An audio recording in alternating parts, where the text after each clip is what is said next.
கர்த்தருக்கு ஸ்தோத்திரம். இந்த நாள் தேன்துளி நிகழ்ச்சியிலே உங்களை நான் மீண்டும் சந்திப்பதில் அதிக மகிழ்ச்சி அடைகிறேன். இந்த நாளிலே கர்த்தர் சங்கீதங்களின் புத்தகம் 147:13 மூலமாக நம்மை அவர் எப்படி ஆசீர்வதிக்கிறார் என்பதை நாம் பார்ப்போம். அவருடைய ஆசீர்வாதம் மிகுந்ததான நமக்கு ஒரு பெரிய ஆசீர்வாதத்தை கொடுக்கக்கூடியது. வசனம் சொல்லுகிறது, 13வது வசனம் 147:13, அவர் உன் வாசல்களின் தாழ்ப்பாள்களை பலப்படுத்தி உன்னிடத்தில் உன் பிள்ளைகளை ஆசீர்வதிப்பார். அதோடு கூட அவர் சொல்லுகிறதுனா, அவர் உன் எல்லைகளை சமாதானம் உள்ளவர்களாக்கி உசிதமான கோதுமையினால் உன்னை திருப்தியாக்குவார் என்று சொல்கிறார். ஒரு நல்ல ஒரு ஆசீர்வாதம் நமக்கு கிடைக்கக்கூடாது.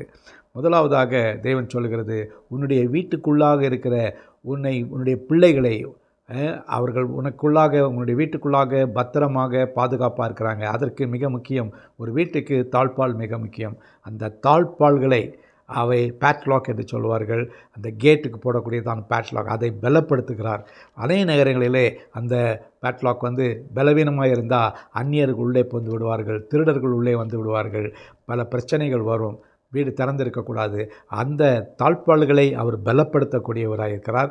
அதற்கு உள்ளாக இருக்கிற உன் பிள்ளைகளை, உன்னுடைய குடும்பத்தை, உன்னுடைய பிள்ளைகளை அவர் ஆசீர்வதிக்க அவர் சித்தம் கொண்டிருக்கிறவராக இருக்கிறார். அதோடு கூட உன்னை உசிதமான கோதுமையினாலே ஆசீர்வதித்து உன்னை அப்படியாக திருப்தி பண்ணுவார் என்று சொல்லப்பட்டிருக்கிறது. ஆகவே நம்முடைய தேவன் நல்ல தேவன்.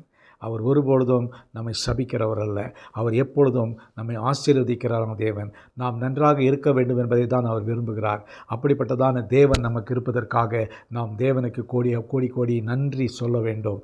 அப்படிப்பட்டதான தேவனை நாம் தினம் துதிக்க வேண்டும், ஸ்தோத்திரிக்க வேண்டும். ஐயா, நீர் என் வீட்டை பலப்படுத்துகிறீர், என்னுடைய தாழ்ப்பாள்களை பலப்படுத்துகிறீர், என்னுடைய பிள்ளைகளை நீங்கள் ஆண்டவரே ஆசீர்வதிக்கிறீங்க, அதற்காக ஸ்தோத்திரம். எங்களை திருப்தியாக்குகிறீங்களே, அதற்காக ஸ்தோத்திரம் என்று அவருக்கு நாம் நன்றி சொல்ல வேண்டும். ஆகவே இந்த நாளிலே அப்படிப்பட்ட உணர்வோடு கூட இந்த நாளை நாம் தொடங்குவோமா? இந்த நாள் முழுவதும் உங்களுக்கு மிகுந்த ஆசீர்வாதம் கிடைக்கக்கூடியதாக இருக்கும். ஜெபிப்போமா? நல்ல ஆண்டவரே, உம்மை நன்றியோட துதிக்கிறோம், ஸ்தோத்திரிக்கிறோம்.